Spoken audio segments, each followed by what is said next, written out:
Hey, what's up? Your girl G here. Welcome back to my channel. Appreciate you for tuning in. Now, you guys, we are reviewing Real Housewives Ultimate Girl Trip. I did episode 1, so y'all make sure to go check out that recap. But now we're moving on to episode 2, okay? Because Peacock said we're going to drop the first 3 episodes on that, okay? So they know how much people have been waiting, for this season of Real Housewives Ultimate Girl Trip just based off the trio of Porsha, Giselle, and Candiace. And right now, they are doing what it do. We got Porsha and Candiace already, having a little bit of commotion. Giselle, producer pet, she's already on her EP. I don't know what it is about, really Giselle makes me just want to roll my eyes. I just can't, because sometimes it's like, beesh, can you just sit back and wait and let this happen organic?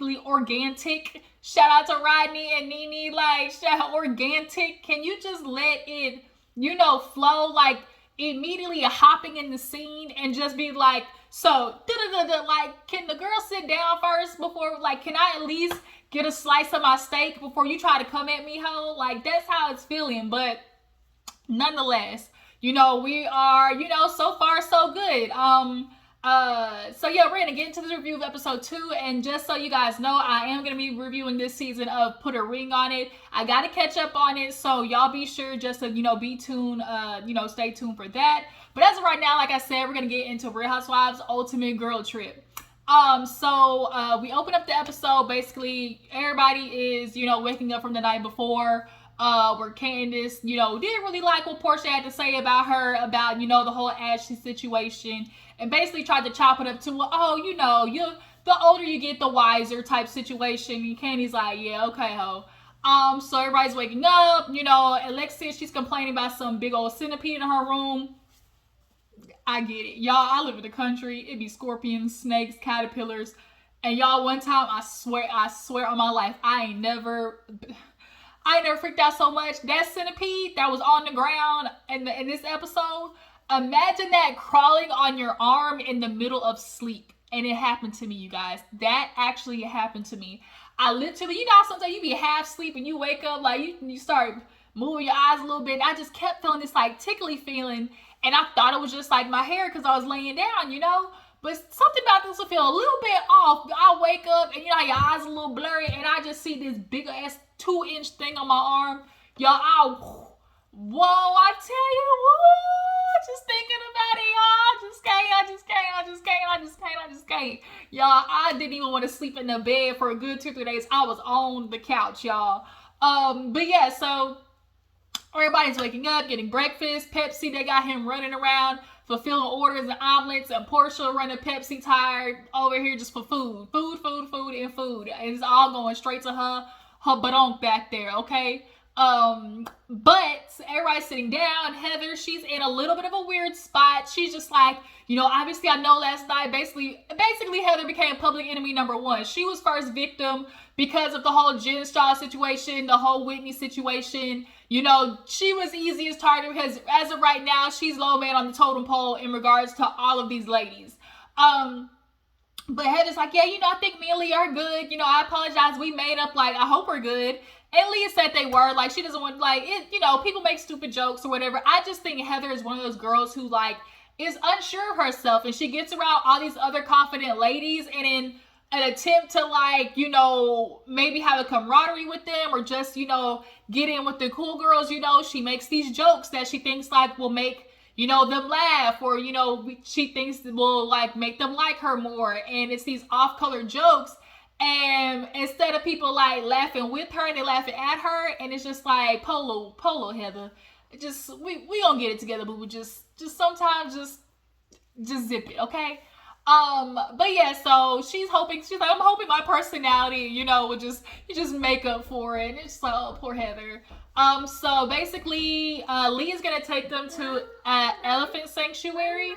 And all right, y'all, sorry, I'm back. Y'all know, if y'all new to my channel, I got this niece. I got her baby D, because she busting at every moment, and police don't know when to kick the door in, okay? So every now and again, y'all gonna see a little baby. She 3, going on 30, who might make her presence known, okay?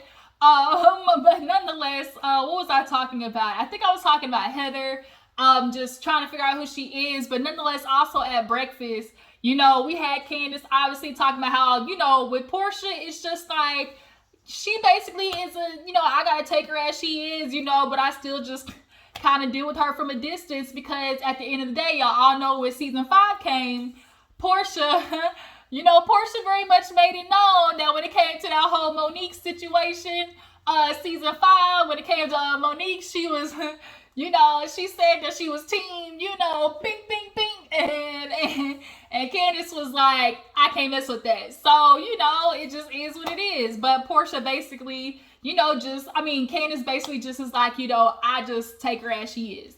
But yeah, so Leah lets them know that they're going to do an elephant sanctuary, and Candiace lets them know they are going to have like a ladyboy, like show. Well, you know, ladyboy is basically, it's Thailand's version of like drag shows, okay? So they all go to the sanctuary. Marisol's stomach still hurting. This bitch got IBS. She got intestinal issues.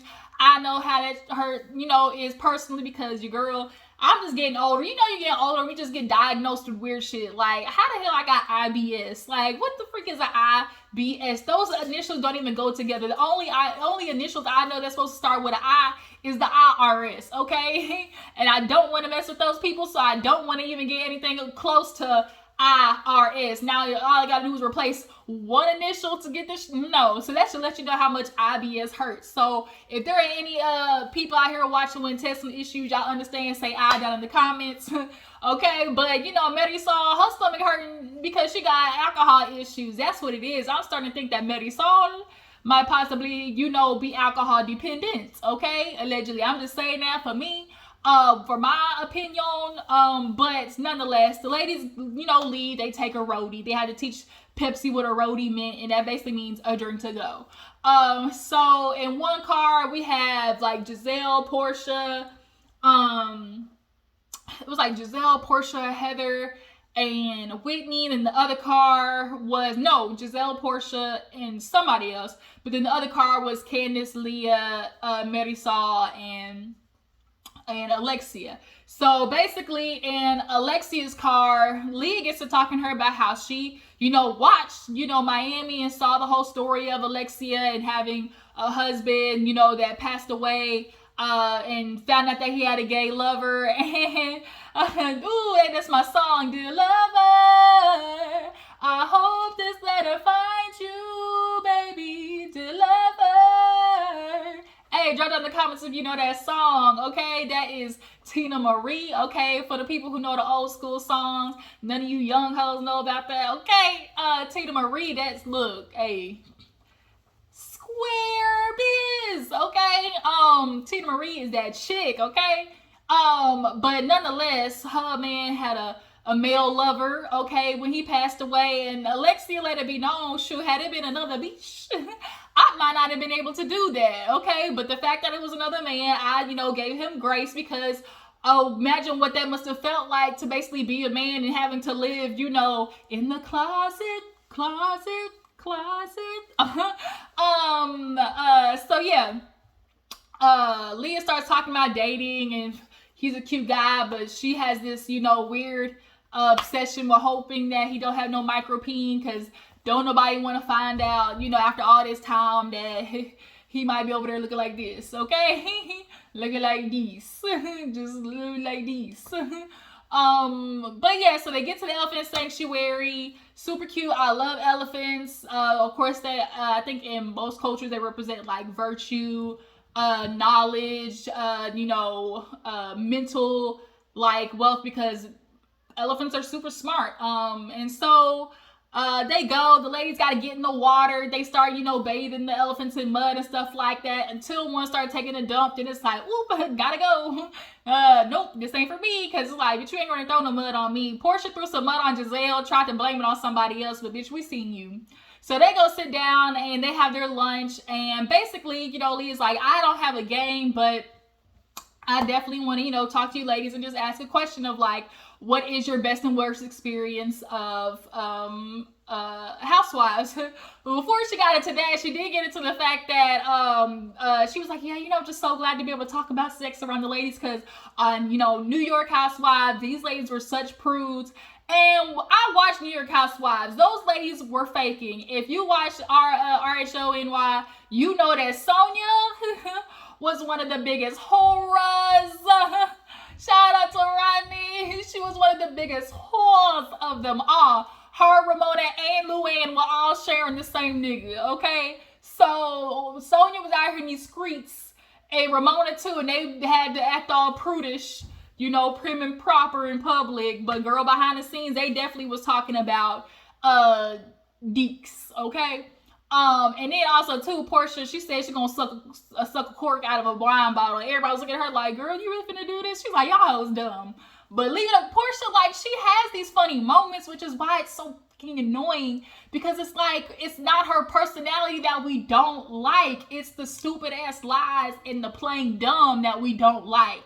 And so, actually, matter of fact, that's what producer said when she played dumb about throwing money. He's like, is that just what you do, Porsha's play dumb? She's like, yes. And then they did the flashbacks all the time. She played dumb on Atlanta. And it was like, who said that? What? Who did that? And she's like, who threw that? Bitch, you know who threw that. You know who threw that. But weaponizing the playing dumb, though, that's what pisses people off. Because it's like, there comes a point where, like, it's kiki joking to, like, bitch, now you're trying to play on my intelligence. And she's really trying to play on people's intelligence with this playing dumb shit about Simon, okay? So, nonetheless, they get back to the game. Candiace goes first, and she basically talks about how, you know, she loved being able to be on the show, and, you know, opening up a new world, but unfortunately how it affects, like, her home life, and, you know, how it affected, you know, her relationship, and, like, it's just super hard for her right now. Oh, no, not that part. It was social media. And Giselle looked at her like, girl, social media, like, it starts with you. And Candiace is like, She's like, I am a responder, okay? And we got to be honest. We got to really be honest. Before I swear I used to be on Candiace's ass. But the more I, you know, watch back, like, Candiace really was just one of those girls, like, you just don't touch, because if you not ready, don't start none, won't be none. Because Candiace is a verbal assassin, okay? And she was like, I ain't gonna start it, but I'm gonna finish it with your $900,000 teardown, okay? And your neck rolls and your stovepipe legs, okay? Don't start none, won't be none, is what Candiace said. But Giselle, of course, wants to... Giselle, get off me here. Speaking of, while I'm thinking about it, did you notice how everybody had a best and worst, but guess who didn't?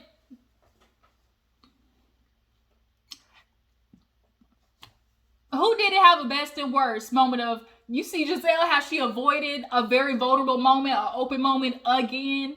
She keeps doing it. She keeps being able to avoid not really saying anything while being on Housewives. And I'm over it, you know? And so then we have Whitney go. She basically talked about, you know, obviously being on the show was great, being chose. You know, she's figuring out who she was. Downside was, of course, relationships, social media, dealing with just a change of everything. Heather, you know, she was going through a divorce, you know, dealing with the Mormon lifestyle. And she was just like, I just wanted to be able to knock my kids up. And I think Heather really is in like a self-discovery phase. And it's so weird because a lot of women don't get to that real self-discovery phase until later on in life. Because we all know in the patriarchy, like, it's just, in the beginning, you're just so focused on, I gotta find a man, I gotta get married, and, like, you're not really working on yourself. The only thing you're doing is, like, focusing on the man, and it's like, but what about you? Like, focus on you, especially in religious culture, like the Mormonites, okay? You know, and it's all Bible, and, you know, Adam and Eve, and all that type of stuff like that. Like, we literally preach to women to just be like, forget you, worry about your man, my man, my man, my man, and it's just kind of like, well, what about me? And now all these women keep having these like identity crises because it's like, who am I besides a mother and a wife? Like, who am I, you know? And I think Heather is having that moment. Alexia, you know, she basically talked about how, you know, obviously, you know, Alexia loves to big herself up. And it's like, girl, if you really are the star that you say you are, like, you don't have to big yourself up. Other people will do it for you. And Alexia's always trying to big herself up to feel like that bitch. But like I said, you don't have to tell nobody. People will do it for you. And she was like, oh, Marisol, you know, we had a resurgence after 8 years. You know, girl, congratulations to us because nobody else did it. And it's like eye roll. Like, everybody was eye rolling. And Heather was like, okay, girl, but ain't nobody talking about you.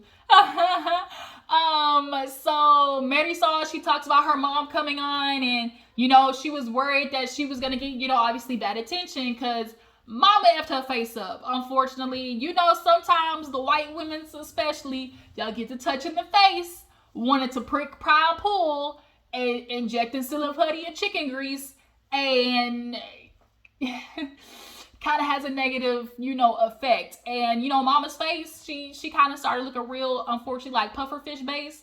And luckily, she just had a good personality, and everybody loved Marisol's mom. But you know, it was all in honor of Marisol's mom.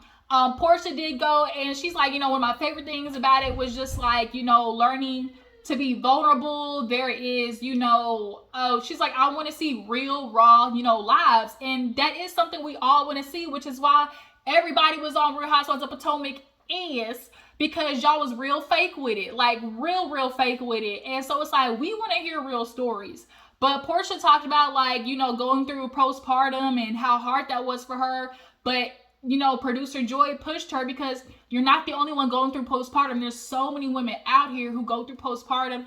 And just alone being pregnant, like, I swear, like, when you hear about what women talk about experiencing while being pregnant, losing hair, your emotional state, your hormones, your gaining weight, the stretch marks, like the depression, like the imbalance of it all. And it's a lot of women who really be going through all that for these low down dirty ass niggas. And it's just like, y'all really gotta stop doing that. Like, I feel so bad because it's like, damn, like, y'all really be just doing the most for these ungrateful ass nipples.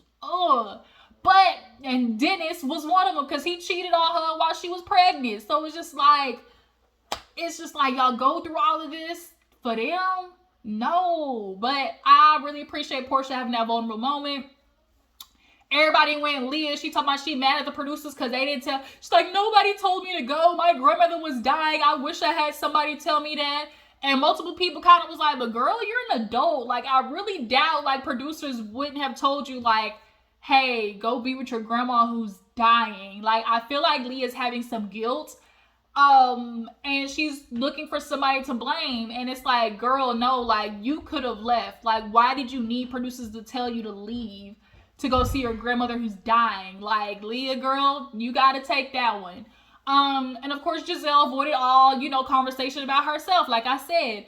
And Giselle, too, I'm on your ass with this one because when you want to talk about, oh, you know, one thing about relationships on this show is, you know, it will obviously put your stuff out there. Giselle's like, I remember, you know, obviously the public scrutiny I got, and for the men especially, you know, when they're going and they're doing their dirt, like, it's always going to get blasted. And in her confessional, she was like, yeah, you know, the men, if they're going to do what they're going to do, it's always going to come to light. Michael Darby. I said, you love throwing Michael Darby out there when it comes to his dirt, but what about Juan Dixon? That name always just miraculously escapes your brain when it comes to being doing dirt out in these streets and being blasted. Girl, your friend Robin Dixon's over there. She's literally about to be over there having to take care of everything all again because this man has lost his job and she's about to lose hers. Okay, and you gonna help them? You gonna help them pay them light bills, Giselle? Okay, so quit naming Michael Darby and you need to get on Juan Dixon, okay? Because we all know he out there just effing up the church's money. The ladies leave. Candiace is in the car with the ladies talking about how and her, this is probably the worst that her and Chris have been. She's having, you know, she's struggling, like, so much so that, like, you know, we threw out the D word, you know, divorce. And it's just kind of like, we're trying to find the balance of when I'm free, he's working. When he's free, I'm working. And that is something that a lot of couples deal with, just trying to find, you know, work-life balance. And it's like, okay, now you're going to throw a kid in the mix too. Like, it's hard. So they get back to the house and Heather and Whitney start discussing, you know, the struggle of their relationship and how they're going to overcome it. And Whitney's basically saying, like, girl, like, you're my friend, but at the end of the day, I'm trying to express my feelings to you, and you're not hearing me. And Heather's like, well, girl, it's kind of hard for me to hear you, because at the end of the day, you told me, like, bitch, you wanted to break up. And Whitney's like, I didn't break up with you. It was just a break. And she's like, you literally used the words, like, this is a friendship break, like, breakup. Like, I need to separate myself from you. And Whitney is kind of doing this thing where she's like, you know, throwing it out there that Heather is looking for attention, and, you know, unless it suits her, you know, building herself up or whatever, getting more eyes or whatever. Like, she's basically calling Heather a fame whore at this point. And so she was like, she was getting upset that she wasn't getting invited to all the fun things that I was doing. And I don't think it's really about the fame for Heather. I think it's about the external validation. Like, she wants to know that other people like her. And you know, Whitney did say that in her confessional at one point, where it's like, you know, she's so worried about other people's perception. And that is very much true. And it comes from being in the church. Like, you're always worried about everybody else, what they think, their perception of you. And Heather, at some point, you're going to have to be like, F everybody's perception. Like, you can't please everybody. Point blank, period. But that's just Heather's confidence that she's going to have to find in herself. She looks for people on the outside to give her that confidence that she lacks in herself. But overall, they basically were like saying, let's just we'll move past it. But Heather did check Whitney when it's like, oh, you trying to come about the whole Lisa situation, but girl, Lisa and you was already having beef completely independent of me, and that was very much true. Lisa was definitely poking and prodding at Whitney on her own before the whole mess with Heather, point blank, period. And she's like, for you to sit there and try to like dump me for her, for reals, okay, we see each other. But they hug it up, you know, but they gonna fight again. We know that they gonna fight again. So they all head out to the Ladyboy concert. Marisol still trying to drink. Everybody's outfits was cute. They put the grills in, except the white ladies. And is this when Candiace got left? I don't know. No, it wasn't. I'm trying to think. I feel like something happened on the way in the car over there. Did they talk about something? Like on the way to the Ladyboy thing? Did they talk about anything? I don't think they did. So we finally get to Candiace, and, you know, everybody's sitting down, and she's like, oh, you know, everybody's here. Guess what? We're here for the Ladyboy show. Everybody's going to get their Ladyboy names. Child. Ladyboy names. So she is Petty LaBelle. She gave Heather and Whitney Snow Right, Snow Wrong. She gave Marisol Crystal Ball in honor of her mom. She gave Alexia Havana White. She gave Giselle her bad wig over there. She gave her She Need a Man, and we all know why, because every season she need a man, like Karen said. And of course, Giselle's like, girl, you don't know what man I got. Okay, yeah, girl, we know you over there with Summer House right now. Summer House Jason, and he is cute, but damn, like, why Giselle? And then she gets to Porsha, because Giselle's like, where's the petty? She's like, girl, just wait. So she's like, you know, in honor of all the rumors, you know, in order to go with She Need a Man, we're going to go with She Take a Man. And now Porsha starts to go, girl, you handing us all these petty ass names with, you know, with these dollar fans, but okay, I see you. And so now we got Porsha and Giselle in the confessional together, because we all know those two are going to be like the freaking frack of the season. And Giselle's going to do everything she can to try to defend Porsha. But nonetheless, you know, Porsha obviously is mad, but it's like, Porsha, you know this is the perception of y'all's relationship, and you really didn't do no better trying to explain it at the table. Leah brings up once again, like, micro penises. She don't want it. She can't deal with it. That's a big fear of her in dating. She's like, literally on the dating profile, I need men to put the size up there. What are you buying, a sausage? Are you beer can? You know, are you dill pickle? Like, which one is it? Let me know so I'm not wasting my time, okay? So they get to the table, and they basically start talking about stuff, and then Leah's ordering, and we get to Candiace, like, you know, so Porsha, you know, with you being the something, she's like, I want you. Oh, she was talking about relationships because of her and Chris, and oh no, I did the conversation that I brought. No, that is the conversation I brought up earlier. So the conversation I was talking about where Giselle was like bringing up Michael Darby, that's when they had the conversation at that table. And about husbands and it being out in the open and, them getting busted, all that type of stuff like that. So she was like, well, Porsha, what about you? You being the longest running housewife or whatever, like your relationship. She's like, well, no, I want to hear from you. And she's like, well, I'm just telling you, the streets was saying, you met Fallon and y'all was good friends, girl, and next thing you know, you was waking up engaged with a ring to her man. Like, the math ain't mathed. And so Porsha tried to clarify what happened was she met Fallon on the show, but come to find out she already knew Simon. And, when she heard they were going to divorce, she reached out to check in on him. He was like, oh, I'm going to be okay, but I'm coming to Atlanta. Let's link up. And she was like, well, we linked up. And, that's when we found out that Fallon was pregnant with, the pool boy baby, basically. And, I made him show me an email that, they signed the divorce papers and he did. But see, what had happened was the judge didn't finalize it. So that's why it looked like basically we were together before they divorced, essentially. Giselle saw that it wasn't sounding good and was in the confessional trying to basically deflect by saying, well, Fallon got pregnant by the pool boy. And so that's what they're trying to use as basically justification for why Porsha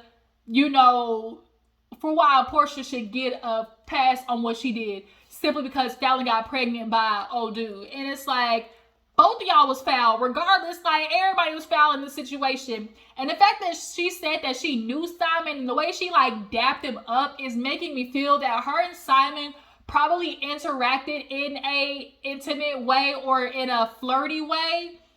And she realized, oh shit, that's Simon, I know him. And she gave him that awkward ass dap. Like, I feel like he shot his shot at her before her finding out that, Fallon's husband was Simon. Like, go back and watch how she did that dap. Like, it was of like, I don't want her to feel like, oh, I've known this man.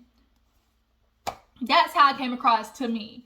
But as she's explaining it, it's just kind of like, Candiace like, well, girl, I ain't trying to like be in your business and call you out, but like, is this a story you really want to tell people? Because it ain't sounding good. Like, this ain't it, Porsha. And she's like, yeah, I had to do that because, so many of my fans were, disappointed in me, and I can't, be I can't be, giving off that, like, that type of example, to my people. And it's like, Porsha, why can't you just admit that you are aware of how bad it looks? Like, that's all you honestly gotta say is like, I know how bad it looks. Like, she's never said that. She keeps trying to like glaze over it and make it and pretend that it's not as bad as it is. But regardless of what you say, Porsha, it still is the fact that you engaged this man under a month. You knew the woman, were friends with the woman before finding out who her nigga was, and now all of a sudden you're proposed to before the shit finalizes. Like, come on, like, stop playing with us. So then we start talking about Alexia. Leah's bored. She's like, can you hoes get drunk? Like, I'm tired of the story with Alexia. I will say I agree with Leah where she's like, Alexia's on the loop with the same ass stories. That is very much true. Alexia is on the same stories of, oh, my husband, oh, my son, oh, my husband, oh, my son. And she wants to talk about being all open and, I'm one of the realest girls on the show. But, like, you're kind of like Giselle. Well, y'all really only say just enough. Like, y'all really don't get into your lives like that. So Leah's like, oh, my God, like, I'm bored. Like, I've heard the story. And so people are hearing Leah like, well, damn. Like, okay. And so Marisol is like, so you call her boring? And she's like, don't be trying to start with me, Marisol. You're trying to get me to fight with Alexia. She's like, no, but that's literally what you just said. Like, it's boring. And so her life is boring. And so now Leah's like, okay, ding, ding, ding, let's go. And so that's where the episode ended, y'all. But that was Real Housewives Ultimate Girls Trip episode 2. I'm going to try to watch episode 3, you guys. So far, so good. Y'all drop it in the comments. Tell me what you think. How do you guys feel about Porsha and Candiace going at it? How do you guys feel about Giselle? How do you guys feel about Heather and Whitney and their back and forth? Do you guys feel like Giselle is, tired with her little EP, producing ways? Who's your favorite so far? Who's delivering and who should be axed? Who's your favorite highest rank, best to worst? And I will catch you guys in the next one. Bye.